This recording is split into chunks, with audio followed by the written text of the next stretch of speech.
is that sudden decline that we're seeing in the firing at the border.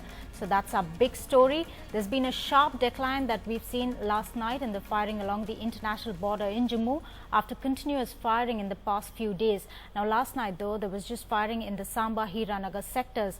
Now, the other sectors have been quiet. Firing began at 10 p.m. last night and directed at 4 BSF posts, and the firing died within 20 minutes. No casualties have been reported on the Indian side.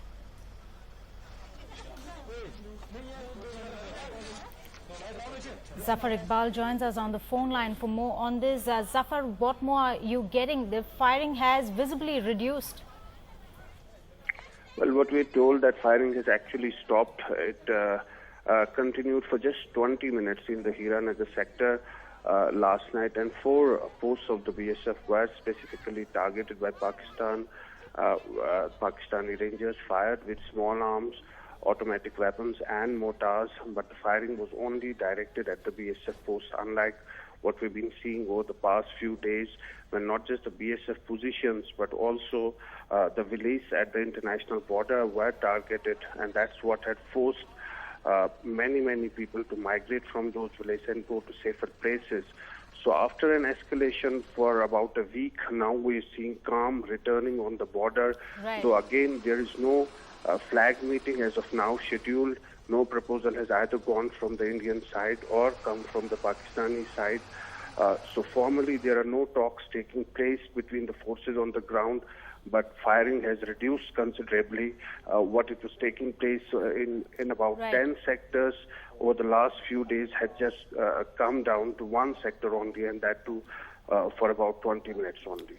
Right, Zafar Iqbal there. Thanks very much for joining us on the phone line with all those details. Shudi Ranjan Sen is in the Samba sector. He joins us for more. Well, Shudi, can this be seen as a backing down from the Pakistani side?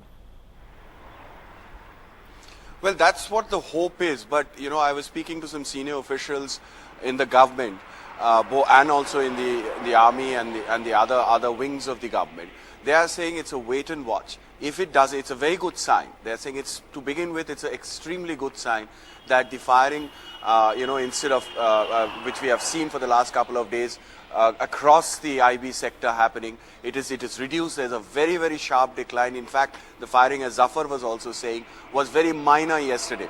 Very minor, lasted for a very little time, and then it stopped. BSF also did not respond back. They're only waiting and watching for now whether this peace, this temporary fragile peace along the international border holds. And if that is the case, if the firing completely stops, then of course we can say that normalcy is returning, and perhaps both sides then agree to sit down, call for a flag meeting, sit down and restore normalcy. Right, Shudi, is there any indication how long this wait and watch period would be? It's very difficult to say how long, both India is going to wait, or India is going to, say that this amount of time is good enough for us. But maybe 72 hours, ballpark, back of the envelope calculation if we use, and the sense that we get from by speaking to people, maybe 48 to 72 hours is what I would put my money on, saying that if the firing holds across the international border and the LC for the next 48 to 72 hours, maybe things, that would be the turning point.